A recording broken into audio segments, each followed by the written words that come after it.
Thank you. Good afternoon, everybody. It is a real pleasure and a real honor to be here with you today, and I want to thank everybody for the opportunity to be here. I've just had an opportunity as well to talk with some of the students over a short lunch. So hearing about your stories and what brought you here to the Clinton School of Public Service is really extraordinary. But I'd like to thank Julie for the introduction and thank Dean Rutherford for the privilege of being here at the school. This is just a huge honor for me, and the first time I think that somebody from OVW has had the opportunity to be here. But it's a pleasure that I have to be here with you today to commemorate Sexual Assault Awareness Month. And first and foremost, I'd like to thank the Arkansas Coalition Against Sexual Assault, and especially Helen Jane Brown, there she is, sorry, Helen, for the invitation to be here today and to be a part of the events that we have going on all day today. I'm really, really pleased that we were able to make this happen. And also the Clinton School of Public Service for providing such an ideal setting to have this conversation about sexual violence. The Arkansas Coalition has been a dedicated leader in a very difficult field. Inadequate resources, coupled with strong societal resistance to the issue, has made shining a light on sexual violence a strong uphill battle. And in spite of this, the coalition remains steadfast in their mission to give voice to survivors, to educate the public on the insidious nature of sexual violence, and to seek healing and justice for victims of crime. But I'm also honored to be here with the University of Arkansas, the Clinton School of Public Service. This institution, and you all know better than I do, understands the power of public service in building healthy and engaged communities. And in talking with the students here, you're doing work not only here in Arkansas, but all over the world, and I think that's a real hallmark of this program.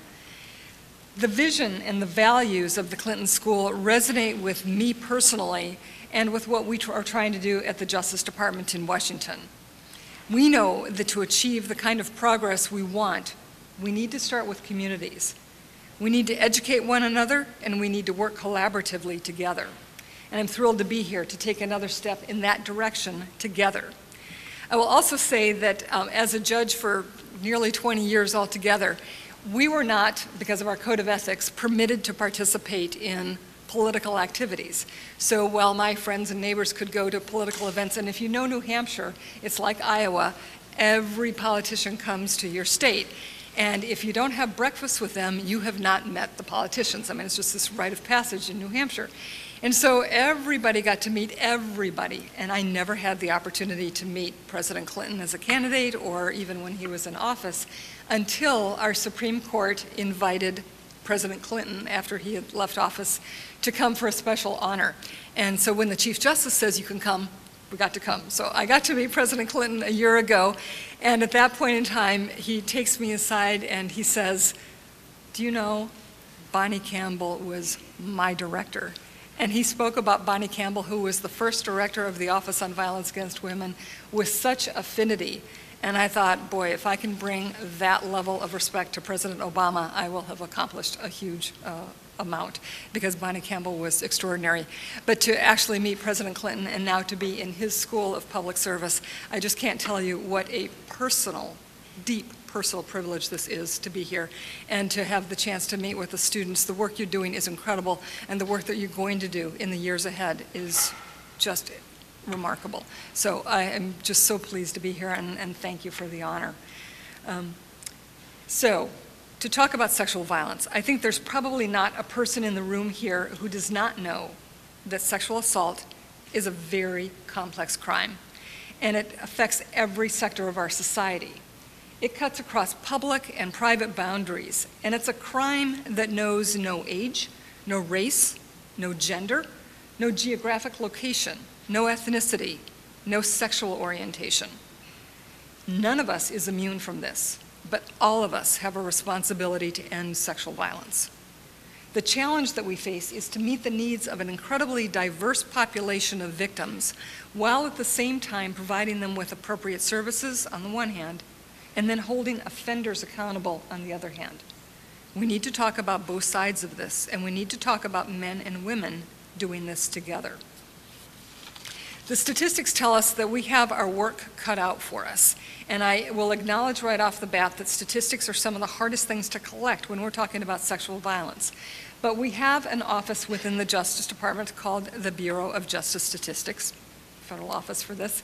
And in 2008, the latest year that we have good data, they tell us that there were 250,000 reported rapes and sexual assaults involving females, and this is just the female population, age 12 and over. We also know that there's an enormous population of victims under age 12. So to say that there were 250,000 sexual assaults and rapes is really an understatement. But of that population, let's just think about that for a moment, in that 1 year, 250,000 victims, more than half knew their perpetrators because they were friends, they were relatives, they were colleagues, whoever, some person they knew and probably trusted, and yet were violated by that person. And then, beyond that, 1 in 5 of all sexual assaults is committed by an intimate partner. So in a relationship where you expect trust and respect to be violated is just that much more horrific. Sexual assault is also, and this is something we need to really remember, one of the most, if not the most, underreported crimes in America. So when we say that there are 250,000 sexual assaults, that number is probably a gross understatement, because it is very difficult to report sexual assault in an environment where there is enormous victim blaming going on day in and day out. And just question yourself. When you hear about a rape, what's the first thing that comes to your mind? What was she wearing? Where did she go? Why was she out? We always think about what did she do that was wrong, not what did he do, or what was the environment that allowed that act to happen. That's our own internal compass that's not quite skewed correctly. We also know that the vast majority of victims don't report. BJS tells us that about half report. More recent studies tell us that it may be more like a quarter or even less than a quarter of all victims report sexual assault. I probably also don't need to tell any of you in this room about the destructive nature of sexual assault that has in our society here and around the globe. But I would like to share with you for a few moments just some of my personal beliefs about this. In my view, sexual assault is a fundamental human rights issue. And whether it is used as a weapon of war against an entire people or to break one individual spirit, we all know that the impact is profound. It is unequivocally a violation of human rights because the crime of rape so fundamentally usurps a victim of her right to sovereignty over her own person. And that's why we need to change the national conversation about rape. An underlying obstacle, though, and probably the biggest obstacle we have to talking about this, is that we are reluctant to talk about sexual assault. I think in Julie's introduction she said, we don't talk about this. We talk about sex. We don't talk about sexual violence. 20 years ago, we rarely uttered the 4-letter word rape. It was not used. We just had this visceral reaction. We can't talk about rape. So thankfully, we're at least using that word. But it remains troubling that even when we do talk about sexual assault, what we're talking about reflects a fundamental lack of understanding about the crime itself. We have this seemingly never-ending quest to blame the victim, and then we pontificate about why did she put herself in that situation. We'll ask again, why did she dress that way? Why didn't she stay away from that bar? Why did she go out that late at night? Why did she walk home that late at night? Why did she go to the library on her own? Why was she drinking? We always look at it and frame the problem as the victim's problem, not what did we as a culture do that allowed that to happen? What didn't we do that could have prevented it? What didn't we do that could have helped prevent that? And this is the case both with stranger rape and with sexual assault when a victim knows his or her perpetrator. So we see the grip that these myths have on our society. The idea that real rape has to involve a weapon, a dark alley late at night, or a stranger, or that there has to be visible bruises on the victim's body, or tears, or broken bones or something, only hits the surface, no pun intended, of the many myths that exist around sexual assault. The perpetuation of these myths impacts the way that all of us respond to sexual assault. It affects whether a victim is willing to come forward to seek the help that he or she needs. Now, we know the reasons for not reporting include many, and we could spend the afternoon talking about just the reasons why victims don't report, but they include fear of not being believed. Okay? That's number one, that's the biggest. A lack of trust in the criminal justice system. And me as a former judge, that makes my hair curl, and it takes a lot to make my hair curl. Shame and embarrassment. People don't want to say, you know, this is what happened, to describe the ugly, ugly detail of what happens when you are raped. Or the self-blame or the guilt. The victim saying, if only I had not done this. Why did I do this? I could have prevented this. There's an awful lot of self-blame. Let alone what happens when a victim has to go through a sexual assault examination. So you can imagine the trauma of being violated. And then now you go to a law enforcement officer to report, you have to tell your story there. Maybe they believe you, maybe they don't. Maybe they suggest you go to the hospital to get a rape kit done. So okay, you go there. What reception do you get from the doctors? Are you lucky enough to get a sane nurse? What's the reception like? And then you're splayed out on a table, every single corner of your body being photographed, being examined, taking swabs. It is a very ugly, invasive process and a very difficult process. So the courage that a victim has to be willing to go through that is enormous. And we need to be mindful of that when we wonder why victims don't come forward. All of this, I suggest to you, has got to change. To achieve the cultural transformation that we want to see, we need to move the national conscience through a meaningful dialogue. Sex is an absolutely pervasive part of our culture. It's on TV, it's in the movies, it's in our advertisements, and I would urge you, when you go home tonight and you turn on your TV and you look at a product, whether we're selling Q-tips or cars or t-shirts, it's sex that is selling the product. And most often, it's women's bodies, not men's bodies, lovely as they may be, it's women's bodies that are selling the product. And we need to look at that. Why is it that we're using women's bodies that way to sell our products? So on the one hand, we're inundated with messages about sex all the time. But when do we ever really have a conversation about what healthy sexuality is or what sexual violence is? How many people really understand what constitutes consent? That's a 7-letter word. It's bigger than rape. It's more difficult. But one phrase that we use, and the Vice President has used often, is, quote unquote, no is no. Many of you have heard this, and it's a standard that we should be using. No is no, flat out. Sometimes, though, we need to take that no is no message one step further, because there are times when a potential victim may not have the capacity, legally or physically, to say no.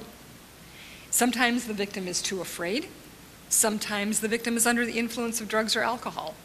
And a reporter asked me a question this morning, why is that the case? We know that the vast majority on college campuses of sexual assaults occur in the context of using drugs or alcohol. And we also know that perpetrators on college campus will report of those perpetrators, 80% of them deliberately use drugs or alcohol to induce a pending sexual assault. So the victim may not be able to say no because she may be unconscious, she may have fallen asleep, or she may just be in shock because you don't expect somebody to assault you. Your body, your mind, the chemistry shuts down, so you physically sometimes cannot respond. And we often say, why didn't she just fight back? Sometimes you physically can't. Your system shuts down. So unless you hear the word yes, the answer needs to be no. And we need to teach our sons, our daughters, our friends, our colleagues. We need to teach this message in school. We need to be backing one another up when we hear this and when we say this. So, I don't know is no. Silence is no. I'm not sure is no. Only yes is yes. And only yes if you're old enough, because there's statutory rape if you're too young to legally consent, and if you're capable of giving consent. Everything else should be no, and that should be the message that we convey. But it's not surprising that we have a very limited understanding or an inaccurate understanding of what consent means, because sexual violence is condoned so often in the very media that I was just talking about. It's not only condoned, it's promoted. If you look, for example, at a new sport, it's not new, World Wrestling, and you look at that on TV, how many of you have looked at World Wrestling recently? Okay, I'm going to suggest that you do. I was shocked when I saw film clips of it. We are, as a society, we are paying this industry. You go into the wrestling rink, and big men take women in the rink, and they throw them around like puppets. They strangle them, they beat them up, they choke them, they throw them, they punch them in front of huge crowds of people. Just like you would be sitting here, only instead of everybody sitting here quietly, the audience is cheering, more, more, screaming on, bring it on. It is ugly. And then on top of that, you take this kind of physical assault, we then compound it by adding sexual assault on top of it. And so the women are dressed scantily, and then practically stripped in front of the audience. And people are paying and begging for more. This industry makes more profit than Major League Baseball, the NFL, NBA put together. So we're buying this as a society. We buy it, we promote it, we endorse it. And if you're thinking, if you're up at Mars looking down at the world thinking, what's going on here that people think this is okay? If we step outside of our boxes and say, what value does this show about us? How do we value our women when we do this? How do we value what it means to be a real man when we say, this is good manly stuff? This is inappropriate for anybody to do and for us to pay. And then we think that it's that same sort of stuff that is being sold to our kids on video games, and they're buying it. And that's where they learn this message from, that if it's okay, gee, if I can buy it and I can play it on my game, then it's okay to treat women this way. It must be okay because I can buy it in any store. So what does that say about us, that we would allow that to happen? And if we don't start talking about it and we don't start facing it and we let it happen, then we are as complicit as the people in the middle of that ring or people there letting it be bought, because we are letting it happen. And that's what inaction is. And this School of Public Service is about action, not inaction. So I urge you to start looking and seeing what's happening there. We also need to really listen to the voices of survivors when we start to change this culture. Their voices are essential if we're going to change the landscape about sexual assault. This was true with domestic violence a generation ago, and it's true with sexual assault now. We support and we're looking for innovative ways to educate the public about the crime of sexual assault. And one of the promising models that we have is that of bystander intervention. It's a concept that builds upon the grassroots notion that every person has got the capacity, if they can be empowered with knowledge and tools, to intervene safely and appropriate when something is going to happen. It's a very effective model on college campuses. It is also being implemented in military communities all across the country. One National Institute of Justice study that I'll mention in reference to college campuses in particular shows that the extent of sexual assault among college students is, in the course of their college career, 1 in 4 women will be assaulted while she's in college. 1 in 4. We think, as parents, by the time you get your kids out of the home and you send them off to college, whew, we've done our job raising our kids and they're going to be safe when they go to college. 1 in 4 women is a staggering statistic, and that needs to be challenged and it needs to be changed. We also know that young women ages 16 to 24 have the highest rates of sexual assault in this country. And then I was learning this morning from Helen Jane that in Arkansas, in high school, you have the highest rates in the country. And that's not to say shame on Arkansas, because we're all in it with you. But what it is meaning to say is that we all really need to be looking at what's happening in our high schools as well. So we may send our kids out the door to go to school thinking they're safe when they're in school. It's happening right there, people. We need to pay attention. So to learn more about these efforts on college campuses, a year ago, the Department of Justice went visiting universities all across the country. And we went to public, we went to private, faith-based, historically black institutions, and we spoke with students themselves about ways that they thought the federal government could help to change this culture and to help work with university staff and students and faculty and what role we have in changing how we respond to sexual assault on campus. And what we learned from the students themselves was that they are as concerned and committed as anybody, thankfully, to ending sexual assault. They want campuses where students are free and safe to be out whenever they want, wherever they want, and that nobody should have to fear for their own personal safety. These are the kinds of efforts that we at the Department of Justice are very proud to support. And we want to continue working with anybody who wants to take on this kind of an initiative. So we will work with university presidents, to the deans, to faculty, to students, and local community members as well. The onus to changing this problem cannot be on the shoulders of the victims. It's got to rest on the entire community. And education about sexual assault has got to be a part of every student's curriculum, every student. We need to educate the students, we need to educate the parents when they send their students as well. We have a campus grant program, and with these grantees, we require that there be sexual assault education and prevention training for students and faculty and parents. We believe that people will reject violence if it's brought to their attention and they're equipped with the tools and education to know how to do this. We're committed to supporting college campuses in this work, but we also recognize, as you should, that the federal government alone can't change this problem. There is not enough money to change this problem. We need to do it by way of our actions as well.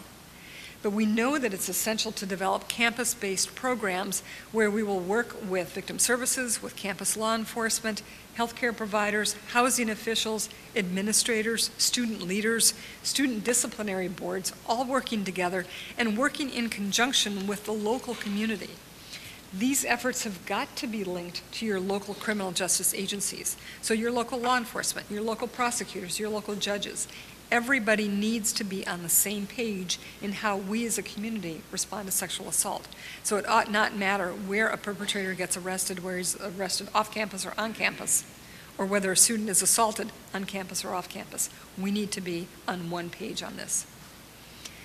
Confronting sexual violence in our nation's schools is not just a priority for our office, although it is one of our core areas. The Office on Violence Against Women addresses domestic violence, stalking, dating violence, and sexual assault. It is one of our priority areas, but it is also a priority area for the entire administration. President Obama is deeply committed to this issue.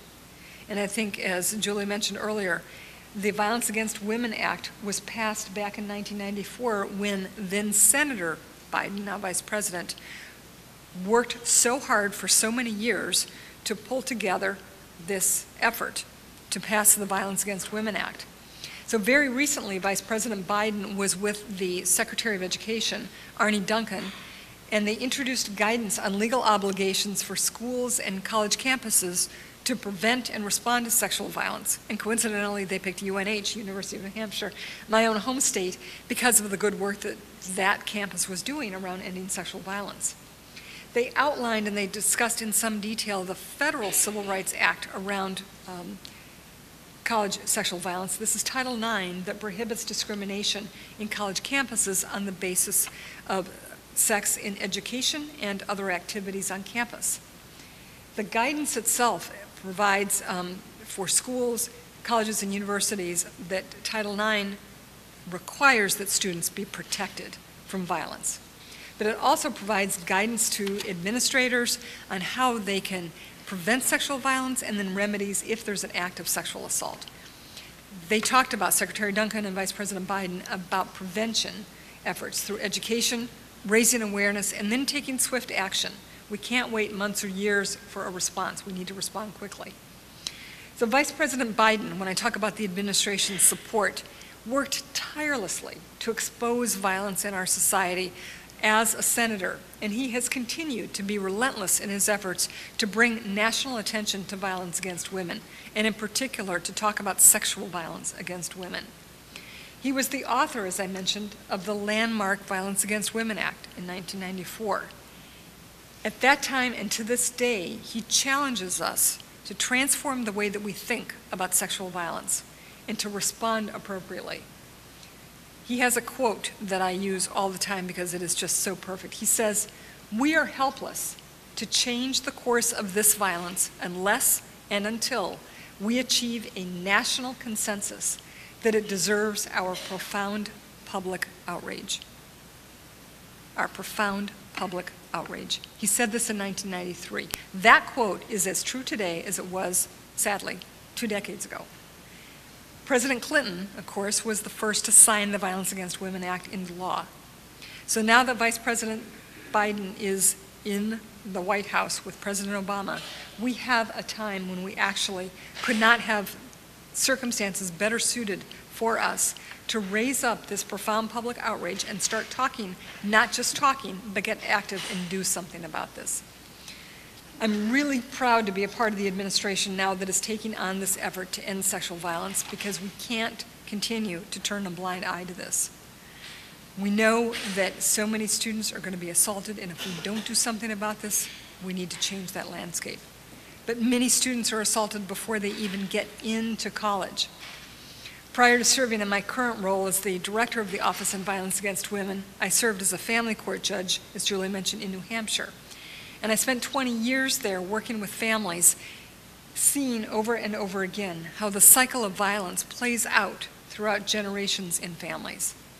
Children who are sexually abused or physically abused, but most often, and I'll tell you, boys, the onset of sexual assault, anybody have the age?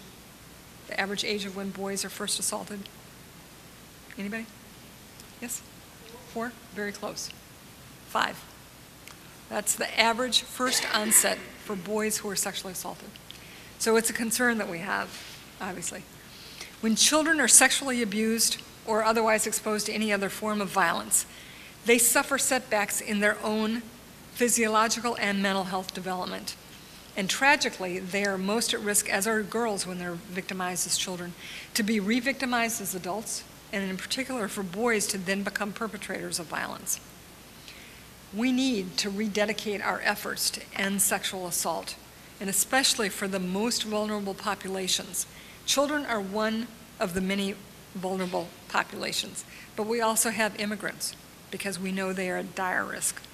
They're threatened with deportation if we don't intervene. Persons with disabilities, prisoners. Can you imagine going to prison as a juvenile or as an adult and being sexually assaulted in prison? The elderly, members of tribal communities. The rates of sexual assault are all over, and they're worse in these vulnerable populations. At the Department of Justice, the Attorney General has launched his Defending Childhood initiative that focuses on implementing good efforts to address concrete knowledge and develop better knowledge about how to combat children's exposure to violence and victimization, with a particular focus on sexual victimization. I would suggest to you that the best way that we can prevent this cycle, this vicious cycle of violence, is working to prevent children's exposure to violence, to try to determine the most appropriate interventions, evidence-based interventions where we can, and then to increase our knowledge and raise awareness about this very issue. These are the goals of the Defending Childhood initiative. It's a promising time for us, and we're starting to finally be able to make the connections with all of the different federal offices and entities, and then work with the local and state partners as well, because this is not just a Justice Department issue. It's a Health and Human Services, it's education, it's labor, it's housing, it's everybody working together to end this crime. Tragically, the statistics and the studies and the voices of our survivors tell us that there is still an enormous amount of work yet to be done. We need to combat this human rights violation.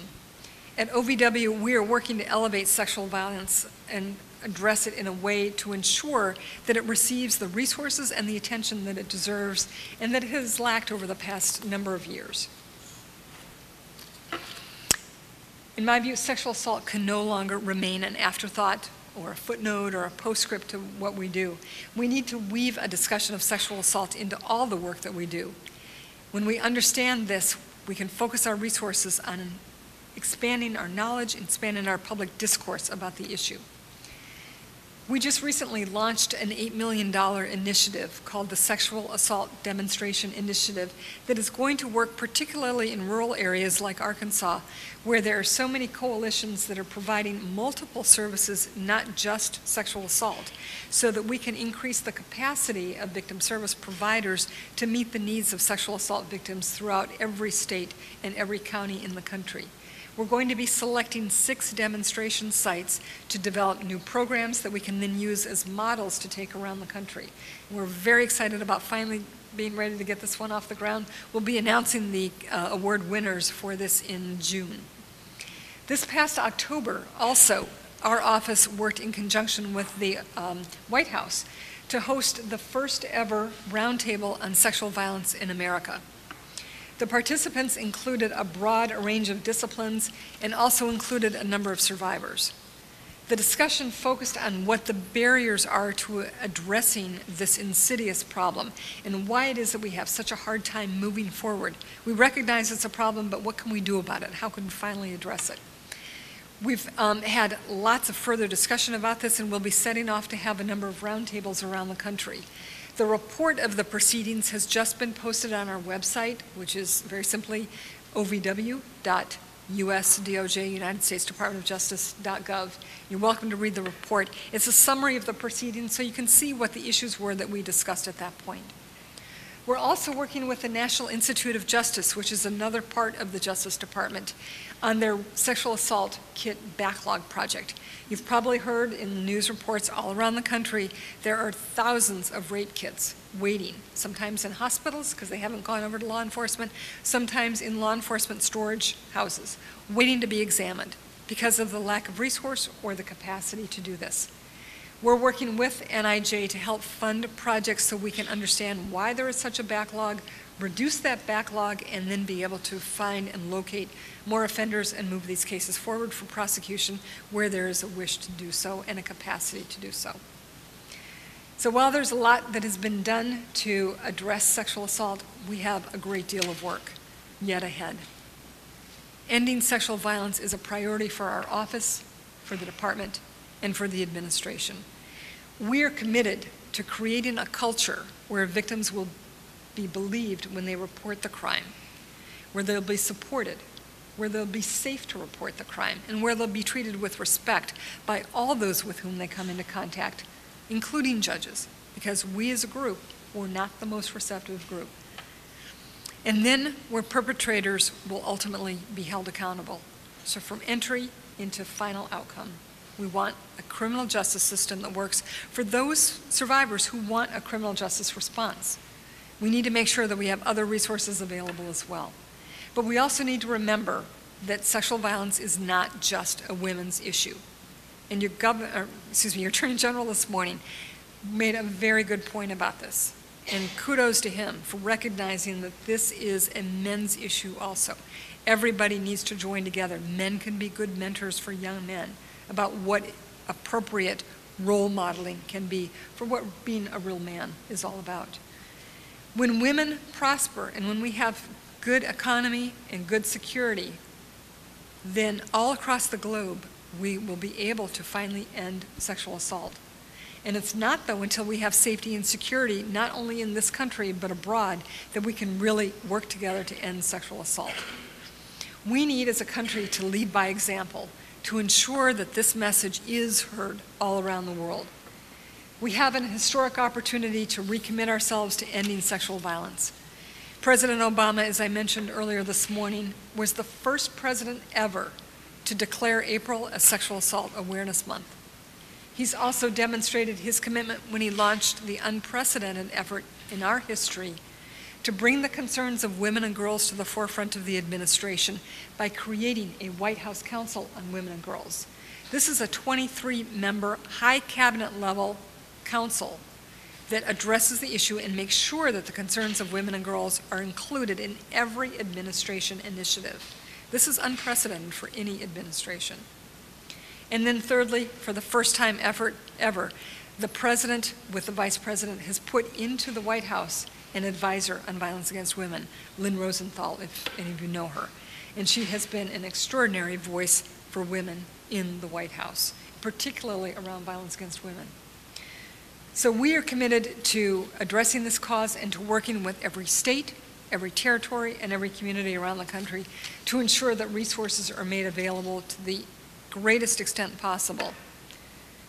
I'd like to thank all of you for allowing me to be here today, in particular the Arkansas Coalition for the invitation and the University of Arkansas, the Clinton School of Public Service, for their work in putting this event together.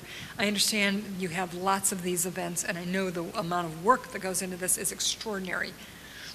It's my sincere hope that we're going to use this as a platform of Sexual Assault Awareness Month to challenge our own thinking and to begin to make steps to learn more about why the problem is so complex, what we can do about it. But we can work together, we truly can, to bring innovation to prevention, intervention, and treatment, to honor the work of the advocates. How many of you are advocates in this room? Raise your hand. Let's give a round of applause to the advocates because you're doing incredible hard work. And I'm sure there are many survivors in this room. I'm not going to ask you to raise your hands, but to remember that amongst us are survivors who've had the courage to have to live with what has happened to them. We should make it our duty to help them on their path to recovery. So while the road ahead can seem daunting because there is a lot of work yet to be done, I'm enthusiastic about this journey. I think we have the opportunity now to finally bring to fruition the dream that inspired the Violence Against Women Act. I've seen this as I've worked and traveled all across the country, particularly this month. I've been crisscrossing across the country, joining with other sexual assault coalitions to raise public awareness about this issue, both in urban and rural communities, on college campuses, and in our military.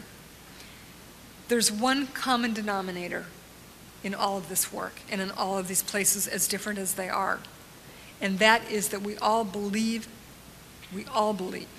that confronting sexual violence is a moral imperative. We all have the will to act, and we all share the same hope and vision for healthy communities where everybody can be free from sexual violence, men, women, old, young, in every corner. When we work together and when we engage communities, which is your mission here at the School of Public Service, we can give voice to all victims and answer their call for healing and justice. I want to thank you so much for the honor of being here and for the privilege of having this chance to speak with you. I wish you all very well in your work ahead. We've all got a lot of work ahead, but thank you for your attention today, and thank you for the privilege of being here.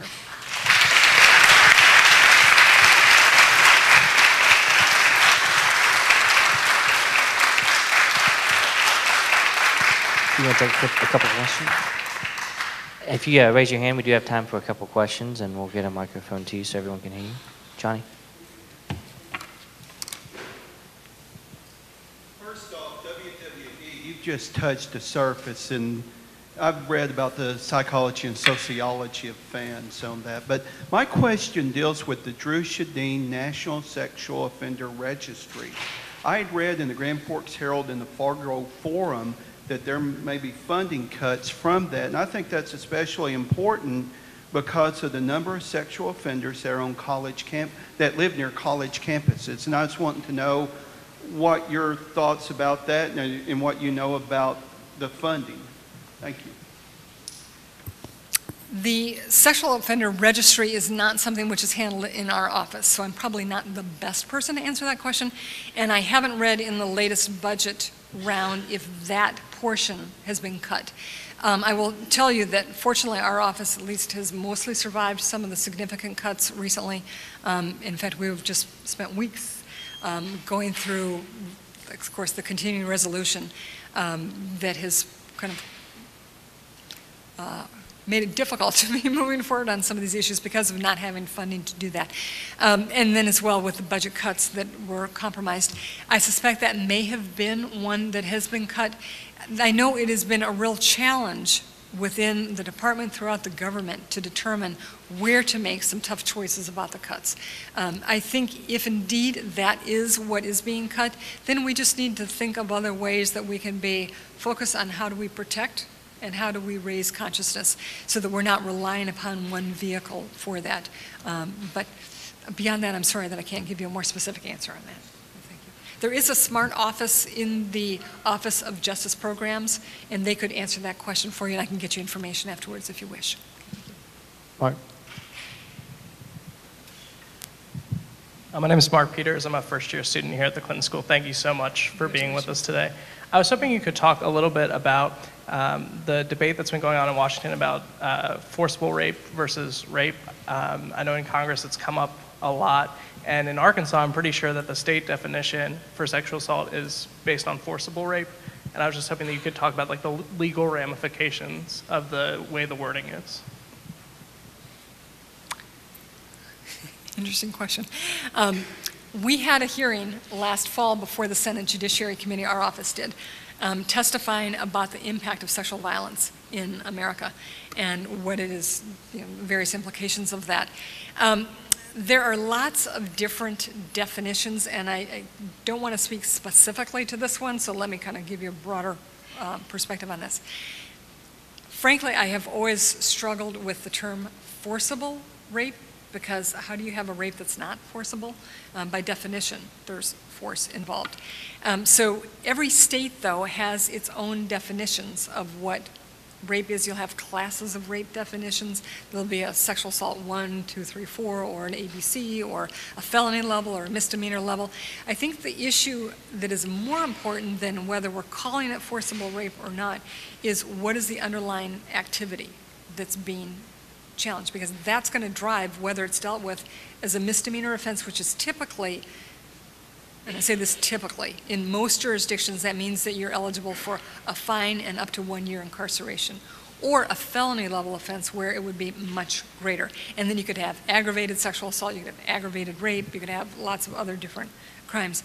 One of the areas where this comes in that you may be referring to is actually what is the UCR definition of rape? And maybe that's part of your question, I'm not sure. The FBI keeps data, lots of different entities keep data, and we have different kinds of surveys that capture data. The FBI definition is a very narrow definition, and part of the debate is on should we be looking at a broader definition when we talk about sexual assault? Because the FBI definition of rape is male on female penetration with a penis, period. Vaginal penetration, very narrow definition. When we all know sexual assault is much more than that. That particular definition doesn't include same sex, doesn't include lots of other categories. So I think the more important concern in the dialogue that we should be having is, are we really looking at all forms of sexual violence? Because if I were in a same-sex relationship, or I had a different form of sexual assault, or with an object as opposed to a body part, does that make the crime any less invasive, any less traumatic? And I think that's the discussion we should have about what are we doing to victims and what kind of a criminal justice response are we providing. So I think that's really where I think more of the conversation is, but I'm not sure if I've answered your question entirely. So. Right here. Hi. Good questions here, by the way. It's great. I should apologize in advance for such a broad question, but I'm wondering if your office is seeing anything on a, not just United States, but an international level of, beyond the simple answer of education, what can we do as just fellow human beings with the problem of rape as a weapon of war? Is there something your office is seeing that we could be concerned in getting more involved with that is in any way protecting these women or educating the men, or what's working? Is anything working, or do we need new ideas? There is an International Violence Against Women Act that has been proposed a number of times and is being considered again this year. So part of it is in being willing to talk about it and say, indeed, just as you have, this is not just an issue for us. We are in a community around the world because this is happening. I mean, there are all other forms of sexual violence that we don't even recognize here as crimes. And we rarely look at FGM, for example, female genital mutilation, as a crime. We don't look at forced marriage as a crime. We don't, lots of those things that are really a part of violence against women on a worldwide basis. So being willing to talk about it and say that what happens elsewhere is important to us. What else can we do about it? What else is working? There are lots of non-governmental organizations as well that work with women abroad. you can contribute to those organizations. There are lots of micro-lending organizations that help women who have been raped. I mean, in many countries, if a woman is raped, she is outcast in her family. I mean, her husband will not take her back. So now she has no education, she has no job, she's got a lot of kids and no money, nowhere to live. And so if we have micro-lending, that's one effective way that can assist a woman in getting a job so she can at least support her children. But being willing to talk about this and saying that these are important things for us to support, talking to your local and your state and your federal legislators about this, writing letters, speaking out about it, and using community forums to talk about it, and brainstorm ideas yourselves about what could be done and how your community, maybe you can partner with some international community and support women in another community would be one effective way of doing this. But within a university environment as well, you can have classes on this. You can bring in other speakers from other countries to come talk about their experiences, just raising the public awareness. They may bring in ideas. I know lots of people, but there's one professor in particular at the University of Arizona Law School who has done a lot of international work. She's a nationally renowned former victim survivor now, who does a lot of work abroad, and she will bring back programs and link people in this country with women abroad so that we're doing some of these partnership efforts. So anything that you can do, I would say that an action, one small thing that one person can do goes miles. And so don't necessarily think that what you've got to do is this enormous new project. Just one step can make all the difference in the world. We have time for one more. There. I think that you don't have to go abroad to find women are outcast when they are a victim here as well. And on the university campuses, I know alcohol is a big problem. 90% of the assaults have something to do with alcohol. And I know that there's already laws preventing alcohol, providing alcohol to minors. And they are minors mostly. I think 16 to 24 is what you said as far as the highest number of rapes. Isn't there something we could do to make the universities enforce the alcohol laws that are already in place to prevent, I mean, who's ever giving alcohol to the minors, hold them accountable? I think you speak to the importance of having that collaboration between university campuses and local police. Because as part of the culture, we assume that going to college and getting, I won't use the colloquial phrase, but you know what I mean, blank-faced, is sort of this rite of passage, or you go to a football game and you just drink your way into oblivion. You know, we need to say that's not right. And we need to make sure that students are safe and healthy, and getting intoxicated at that point where you're blacking out is not safe or healthy. So you're right, we actually do need to do that. And our campus program does that, but we can't fund every campus around the country. So that's why it takes people, parents, educators, being willing to say, we need to change these norms. We need to hold ourselves accountable. So when you're hearing about that, you should go meet with the university president and say, do you know that this happened on your campus? What are you going to do about it? And ask people to do something. You know, we can sit back and we can read about it, but it takes a lot more effort. It's not that much effort, but to make an appointment, or send a letter, or talk to somebody who has, or go see the local police chief and say, what are you doing about this? This is happening in your community. You have a responsibility too. How can I help you do this? And always offer up yourself. Never expect somebody else to solve the problem. That, I think, is, I guess if I were ever going to say one big lesson, never expect somebody else to solve the problem unless you're willing to join there with them and solve it with them. Always offer yourself up. I know when somebody comes to me with a problem, and you know, it will seem mind-boggling. I thought, where am I even going to start? And if they just want to throw it in my lap and say, hey, Sue, you go fix this, I'm going to think, yeah, okay, I'll add that to the growing list in the back. But when somebody comes to me and says, Sue, how can I help you do this? Here's what I can help you do. What can we do together? It's a whole different paradigm. And it makes people want to change because you're in it with them. And being willing to come on board makes all the difference in the world. And I would suggest if you do that, you may get a better response. Helen Jane Brown, thank you so much for helping us with this program and the Arkansas Coalition Against Sexual Assault.